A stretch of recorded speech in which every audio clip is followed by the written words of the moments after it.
For some strange reasons, you guys wanted to know about my popcorn eating habits. So, this is the device I use to make it. It's a very cheap device that I bought from a company called B&M, which is the company that makes all the cheap crap that we British people buy, or seems to, you know. I mean, it's a real budget shop. This will make up enough popcorn for one bowl. It's an electrical device, so obviously I'm not running it off grid, but it's very efficient. Let me just quickly demonstrate.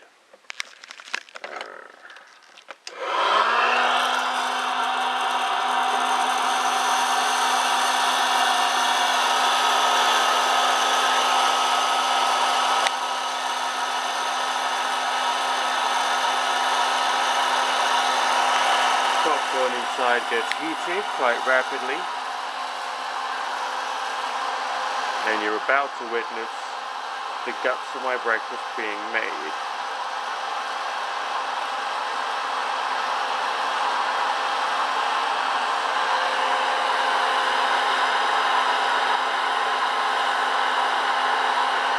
Now, the wonderful thing about popcorn machines is that you can use them at any time of the day to make yourself a snack.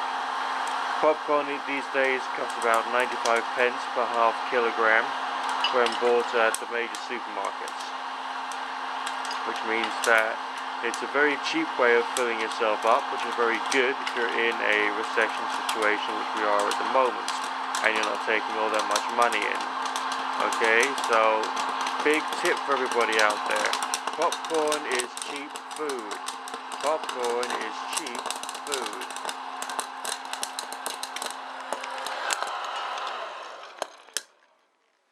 So there you see I've had the machine going for less than 2 minutes, and I've got a whole bowl of popcorn.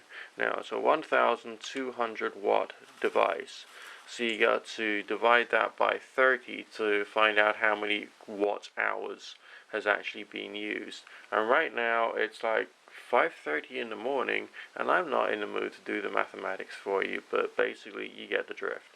Now let's turn this into a breakfast cereal.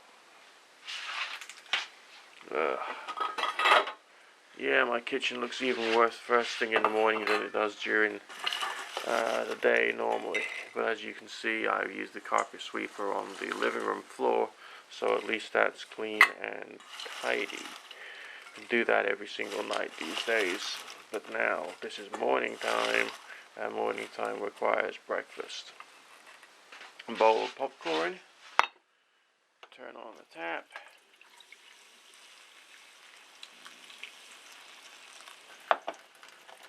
Make it soggy, okay?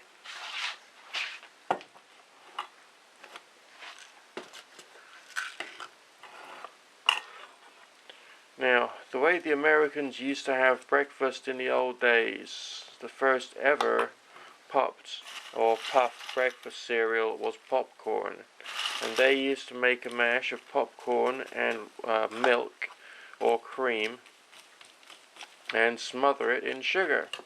I'm on a relatively low sugar diet. I have the occasional sugary thing now and then. That's because I'm stupid.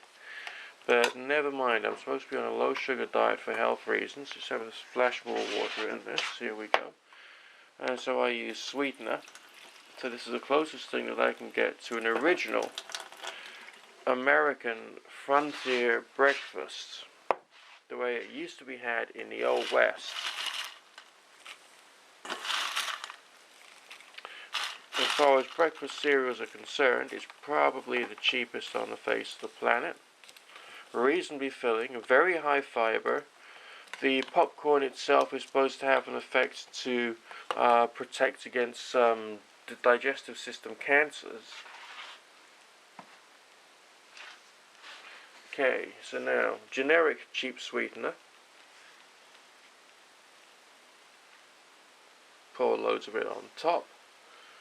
And because I'm steadily and surely getting a little older and getting a bad digestive system, sprinkle of linseed, and this is organic original linseed, and I got this one because it was going cheap. Okay, choose different brands of linseed, have slightly different flavors, different types have slightly different flavors, and there you go, one beautiful bowl of breakfast cereal. and I might have 2 of those, and I could then make myself some. I'll show you how I made the bready type pancakey thing another day, but essentially that's the bulk of my breakfast. That's what I normally have. It becomes a snack during the day as well, and you can do all kinds of other things with it. Add different flavors or pieces of dehydrated fruit which you can mush up and add to it, and so on and so forth. It's up to your imagination to turn this into a culinary treat.